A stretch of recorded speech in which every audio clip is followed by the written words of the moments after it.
আসসালামু আলাইকুম এভরিওয়ান, কেমন আছেন সবাই? আশা করছি ভালো আছেন।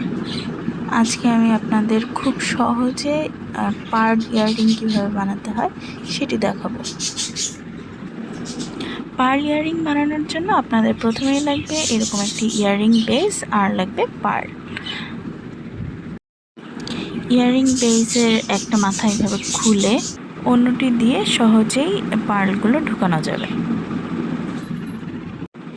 একে একে প্রত্যেকটি পার্ল এভাবে ঢুকিয়ে নেবেন। পার্ল ঢুকানো শেষ হয়ে গেলে একদম শেষে আপনারা গ্লু দিয়ে সিকিউর করে নিতে পারেন বা আপনারা গ্লু ছাড়াই রাখতে পারেন। গ্লু দিয়ে সিকিউর করে নিলে পার্লগুলো আর নড়াচড়া করবে না। আমি এখানে গ্লু ইউজ করিনি, কিন্তু আপনারা চাইলে এখানে গ্লু ইউজ করতে পারবেন।